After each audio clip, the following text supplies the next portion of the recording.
अस्सलाम वालेकुम नाज़रीन। जैसा कि पिछली किस्त के आखिर में आपने देखा था कि धुंधार को काई कबीले का नया सरदार बनाया जा रहा था। इस किस्त के आगाज़ में बाकी रवायात भी मुकम्मल करके उसे सरदार बना दिया जाता है। दूसरी तरफ इर्तुगुल एक गार में मौजूद था। एक अजनबी आदमी इर्तुगुल को ज़िंदा रखने की पूरी कोशिश कर रहा था। काई कबीले में धुंधार कुरान पाक पर हाथ रख कर कहता है, अगर मैं अपने दीन, अपनी रवायात, अपने भाई का रास्ता छोड़ूं तो अपनी तलवार से हलाक हो जाऊं। आयमा खतून उठकर धुंधार के पास जाती है और उसका हाथ चूमती है। इसके बाद बाकी जिरगे के आदमी भी बारी बारी उसका हाथ चूमने लगते हैं। दूसरी तरफ सादुद्दीन भी एक खैमे में मौजूद था और अपने ख़ास आदमी को कहता है, इर्तुगुल ने हमेशा रियासतों और इस अमीर की नाफरमानी की थी, अब देखो उसके साथ क्या हुआ। अब मैं इन ज़मीनों पर नया निज़ाम लाऊंगा, इसके कबीले को वही भेज दूंगा जहाँ से ये लोग आए थे। इर्तुगुल को कब्र में भी सुकून नहीं मिलेगा, उसकी कब्र का निशान भी मिट जाएगा। गोख्तू कहता है, आज मरकज़ी खैमे में जिरगा जारी है और धुंधार नया सरदार बन रहा है। सादुद्दीन कहता है, धुंधार को मैं ऐसा पट्टा डालूंगा, इर्तुगुल ने मुझसे जो कुछ भी छीना था वो सब मुझे वापस मिल जाएगा। लेकिन अभी असल मसला तुर्गत है। इर्तुगुल को तो कब्र नसीब होगी, लेकिन तुर्गत को मैं उस जगह भिजवाऊंगा जहाँ से दफन होने के लिए ज़मीन तक नहीं मिलेगी। अभी जाकर उसे मेरे पास भेजो। दूसरी तरफ जंगल में इर्तुगुल की जान बचाने वाला आदमी ताजर सिंकू के पास पहुँच गया था। ये दरअसल उसी का आदमी था। सिंकू ने वहाँ बहुत से गुलाम, मर्द और औरतों को बांध रखा था। फिर वो उस आदमी से पूछता है, तो बताओ क्या इर्तुगुल बच जाएगा? आदमी कहता है, उसका गुस्सा उसको ज़िंदा रखेगा, आप परेशान ना हों। सिंकू कहता है, मुझे हर चीज़ से आगाह करो, क्या हुआ था? आदमी कहता है, कमांडर हारस और उसके आदमियों ने इर्तुगुल के लिए जाल बिछाया था और वो डाकुओं के भेष में थे। वहाँ बहुत ज़्यादा खून बहा। जब हारस ज़ख्मी हो गया था तो मैंने उसका चेहरा देख लिया था। सिंकू कहता है, तो हारस अमन कायम करने से पहले इर्तुगुल से छुटकारा हासिल करना चाहता था, लेकिन इर्तुगुल भागा कैसे? आदमी कहता है, दो ज़ख्मी सिपाही उसे निकाल कर दूर ले गए थे, मैंने उनका पीछा शुरू कर दिया। कुछ देर बाद हारस के दो आदमी भी आ गए।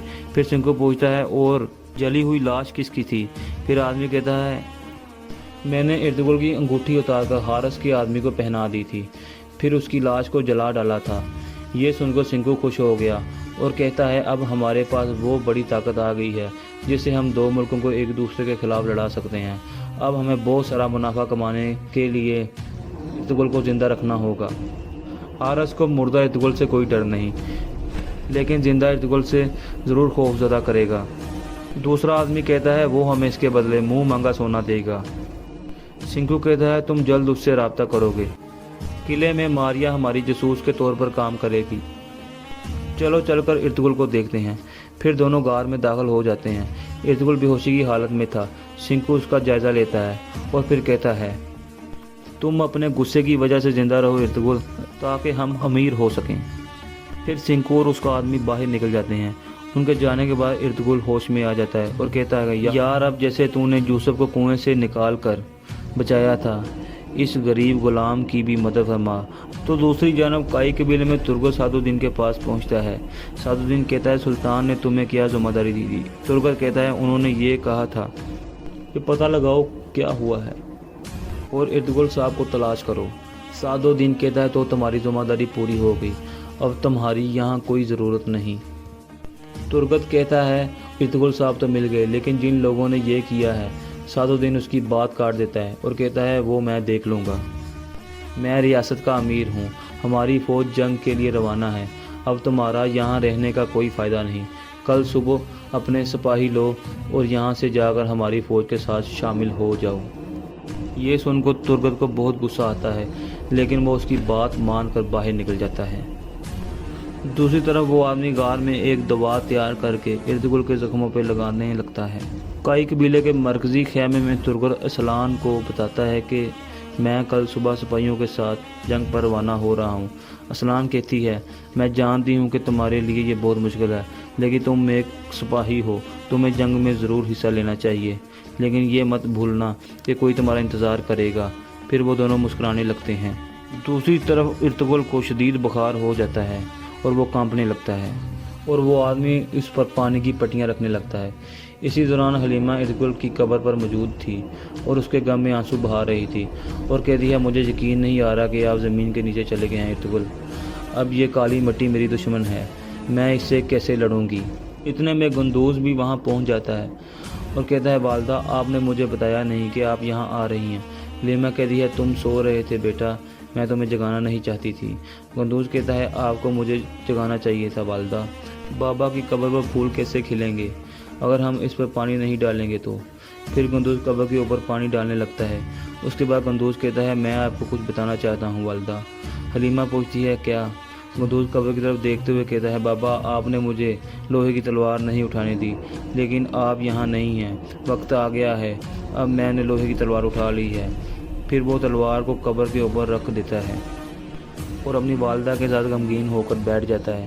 دوسری طرف ارطغرل کی طبیعت سنبھل چکی ہوتی ہے اور وہ حلیمہ اور اپنے بیٹوں کا نام پکارنے لگتا ہے۔ پھر ارطغرل اس آدمی سے پوچھتا ہے کون ہو تم، میں کہاں ہوں؟ آدمی کہتا ہے تم محفوظ ہو ارطغرل، میں تمہیں دوبارہ صحت مند کر دوں گا۔ پھر ارطغرل سو جاتا ہے۔ کچھ دیر بعد وہ دوبارہ جاگ جاتا ہے اور ارد گرد کا جائزہ لینے لگتا ہے۔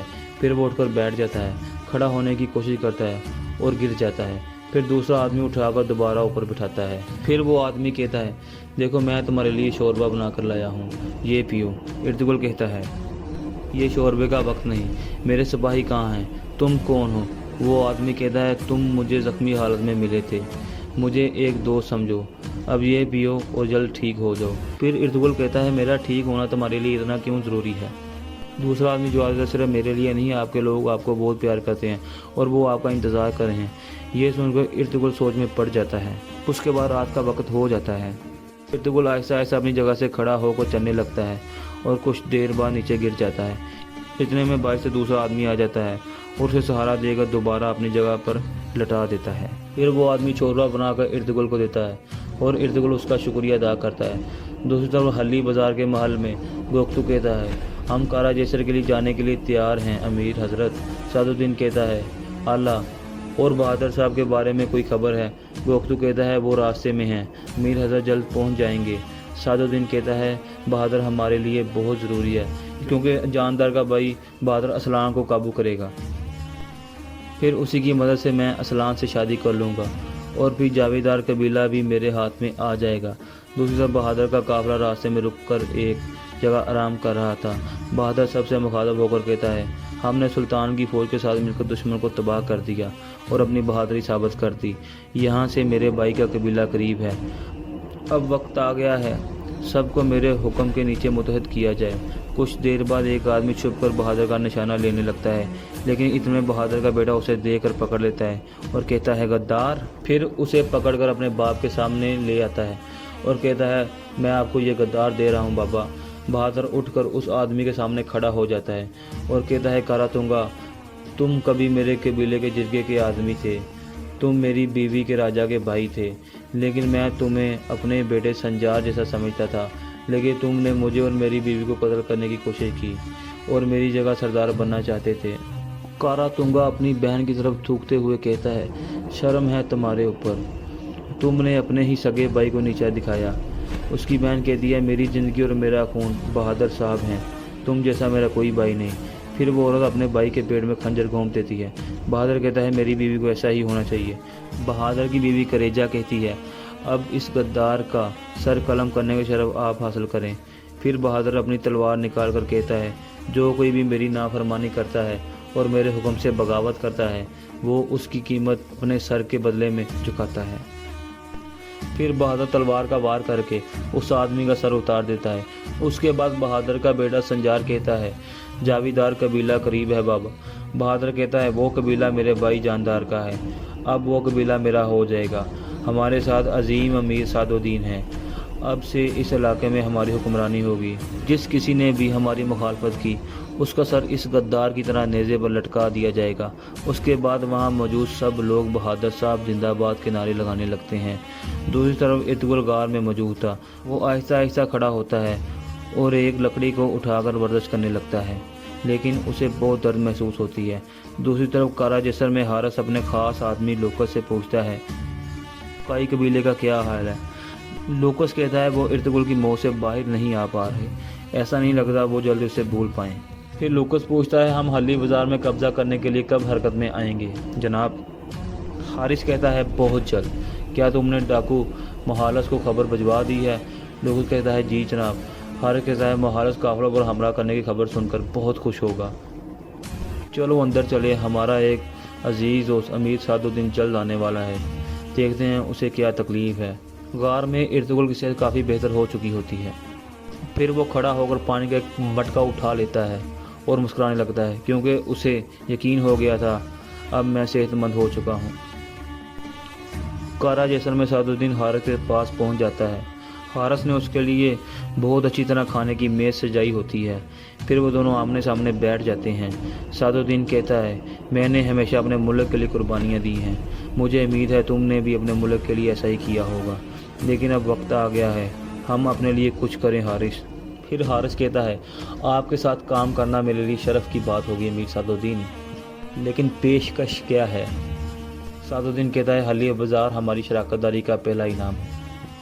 फिर हारिस कहता है आप सल्जूक रियासत के सबसे ताकतवर वज़ीर हैं, आप मज़ीद क्यों चीज़ें हासिल करना चाहते हैं। सादुद्दीन कहता है जब मुझे मौका मिल रहा हो तो क्यों नहीं मज़ीद चीज़ें हासिल करनी चाहिए। हारिस कहता है क्या आपका मतलब सुल्तान बनना है। सादुद्दीन कहता है क्यों नहीं, और यहाँ इस किस्से का एक इख्तिताम हो जाता है। अगली वीडियो के लिए इजाज़त दीजिए, अल्लाह हाफ़िज़, और मेरे चैनल को सब्सक्राइब ज़रूर करें।